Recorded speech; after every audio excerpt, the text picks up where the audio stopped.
Hello दोस्तों, आज हम बात करेंगे डीएनए के बारे में। डीएनए का नाम सुनते ही आपके दिमाग में डीएनए टेस्ट का विचार तो जरूर आया होगा। तो आज के इस वीडियो में हम आपको डीएनए के साथ साथ डीएनए टेस्ट और डीएनए के कुछ रोचक तथ्यों के बारे में बताएंगे। सबसे पहले बात डीएनए के बारे में करेंगे तो दोस्तों डीएनए का पूरा नाम डीऑक्सीराइबोन्यूक्लिक एसिड है।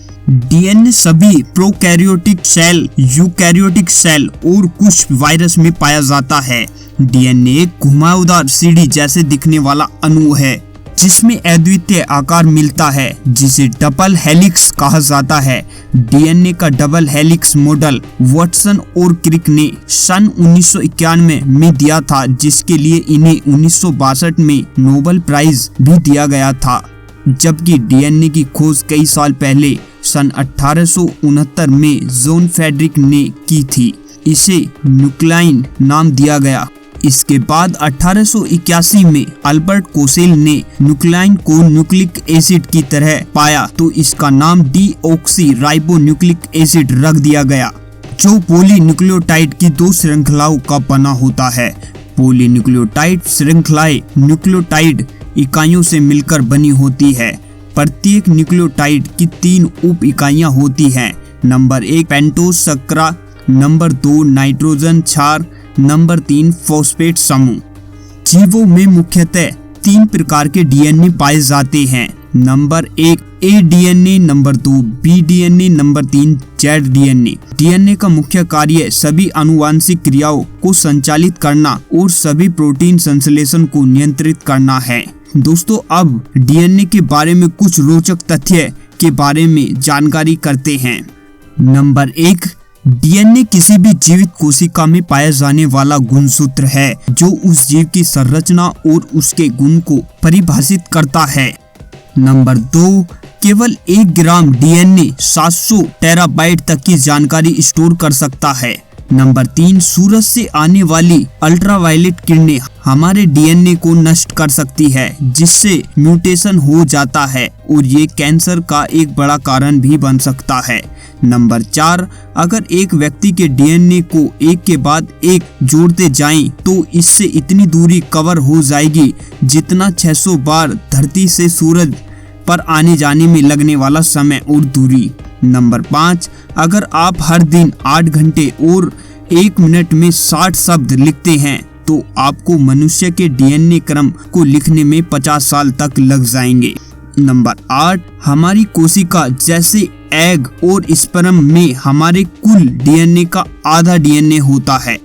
नंबर 7 दोस्तों हमारे शरीर में हर दिन लगभग 1000 से 10 लाख बार डीएनए नष्ट होता है और फिर दोबारा बन भी जाता है। नंबर 8 मनुष्य का डीएनए 50% तक गोभी और केले से मिलता जुलता है।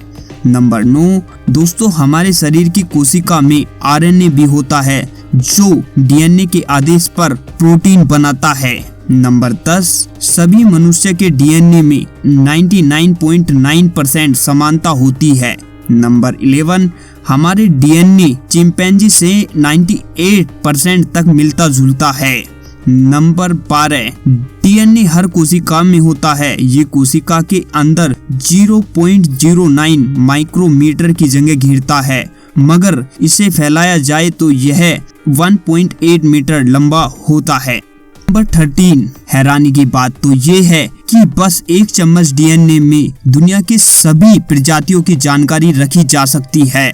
नंबर 14 पूरी दुनिया में जितना भी डाटा इंटरनेट पर उपलब्ध है उसे स्टोर करने के लिए 2 ग्राम डीएनए पर्याप्त होगा। नंबर 15 डीएनए अपनी कॉपी बनाता है ताकि कोशिका के विभाजन के समय दोनों कोशिकाओं को एक डीएनए मिल सके। नंबर 16 एलिक जेफरेस ने 1985 में डीएनए फिंगरप्रिंटिंग तकनीक की खोज की थी, जिसमें 2 व्यक्ति के डीएनए की समानता का पता लगाया जा सकता है।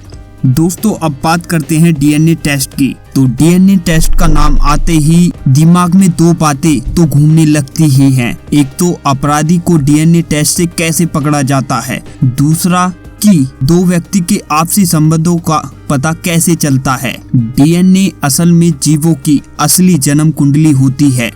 डीएनए रिपोर्ट में जानकारी एकदम सटीक होती है। डीएनए शरीर का इंस्ट्रक्शन मैनुअल की तरह होता है। जैसे डीएनए में लिखा होगा शरीर वैसा ही बनेगा। इस इंस्ट्रक्शन मैनुअल में सब कुछ डिसाइड होता है, जैसे आंखों का रंग क्या होगा, मसल्स कैसे होंगे, मसल्स कितने स्ट्रोंग होंगे, लंबाई कितनी होगी। हमारे शरीर में प्रोटीन का एक स्ट्रक्चर होता है जो यूनिक है, मतलब ब्रह्मांड में जैसा किसी दूसरे का नहीं होता है, मतलब ब्रह्मांड में वैसा किसी दूसरे का नहीं होता है। बस उसका कुछ हिस्सा हमारे खून के रिश्तेदारों से मिलता जुलता होता है। इसके अलावा डीएनए से कई अन्य बातों की भी जानकारी मिलती है। अपराध की जांच करते समय मौके पर मिले शरीर के किसी भी जैविक हिस्से जैसे बाल, नाखून, वीर्य, थूक, खून आदि के जरिए भी पता लगाया जा सकता है कि आरोपी मौके पर मौजूद था या नहीं। कोई इंसान जैविक बीमारी का वाहक है या नहीं, मतलब उसकी जैविक बीमारी बच्चे में आएगी या नहीं, इस बात का पता भी डीएनए टेस्टिंग से लगाया जा सकता है। यह जेनेटिक बीमारियां होती हैं। सगे संबंधी या कोई खून का रिश्तेदार है या नहीं, इस बात का पता भी डीएनए टेस्टिंग से लगाया जा सकता है। डीएनए टेस्टिंग के जरिए यह भी पता लगाया जा सकता है कि उसे किस तरह की बीमारी होने के चांस ज्यादा हैं। डीएनए टेस्टिंग के लिए सरकारी और प्राइवेट दोनों तरह की प्रयोगशालाएं हैं। सरकारी लैब आपराधिक मामले और सरकारी आदेश पर ही डीएनए टेस्ट करती हैं, लेकिन प्राइवेट लैब में घर बैठे टेस्टिंग कराई जा सकती है। डीएनए टेस्टिंग के लिए हमारे शरीर के विभिन्न हिस्सों या अंगों से सैंपल लिया जा सकता है, जैसे मुंह में गाल के भीतर की तरफ से भी सैंपल लिया जा सकता है। ब्लड एरिया, नाखून, बाल आदि से भी सैंपल लिया जा सकता है।